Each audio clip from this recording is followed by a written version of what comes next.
जो तुलसी की मंजरियों से भगवान विष्णु, हरि, हरा और भगवान शंकर का अर्चन यानी उन पर चढ़ाता है और आरती में तुलसी की मंजरी से आरती उतारता है, वह माता के गर्भ में नहीं आता, वह व्यक्ति मुक्ति का भागी यानी मोक्ष प्राप्त करता है।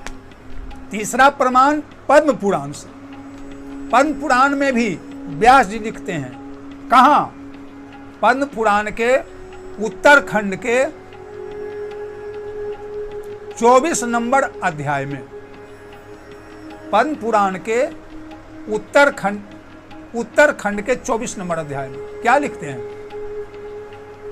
अगर भगवान शंकर के मंदिर में तुलसी का पौधा रोपा जाए या तुलसी का पौधा लगाया जाए, मंदिर में अंदर पक्का रहता है तो एक गमला में आप लगा ही सकते हैं, बड़े मजे से गमला में लगा दीजिए।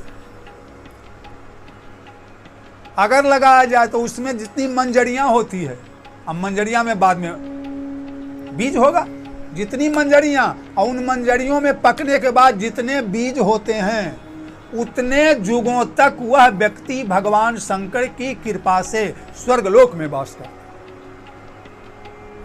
अगर तुलसी का पौधा कोई भगवान शंकर के मंदिर में रोपे तो उसमें जितनी मंजरियां होंगी, अब मंजरियों में जितने बीज होंगे उतने युगों तक वह व्यक्ति स्वर्ग में वास करेगा। यह है भगवान शंकर की सेवा में तुलसी का पौधा रोपने का फल। और फिर उसी पद्म पुराण में आगे लिखते हैं, उसी 24 नंबर अध्याय में व्यास जी, कि तुलसी की जड़ में ब्रह्मा जी का निवास है, तुलसी के तना में भगवान विष्णु का निवास है और तुलसी की मंजरी में साक्षात भगवान शंकर का निवास है। यानी तुलसी में भगवान शंकर का निवास है और मंजरी तो तुलसी ही का भाग है, अर्थात तुलसी में भगवान शंकर का वास है, घर है। और लोग कहते हैं तुलसी दल, तुलसी मंजरी, तुलसी का पौधा भगवान शंकर की सेवा में नहीं लगता। अब मैंने आपको 3 प्रमाण दिया। तुलसी दल का प्रमाण शिव पुराण से, तुलसी की मंजरी का प्रमाण ब्रह्म वैवर्त पुराण से और तुलसी के पौधे का महत्व और मंजरी का महत्व और बीज का महत्व पद्म पुराण से।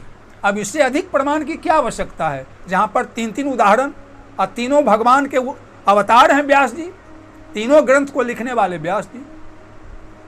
मैंने अध्याय सहित आपको प्रमाणित किया, आप देखें।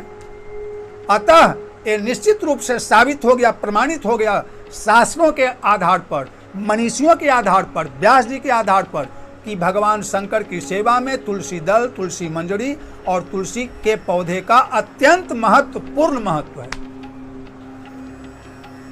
यह जानकारी मैंने आपको दी ताकि आप इससे आप अपने जीवन में लाभ उठाएं।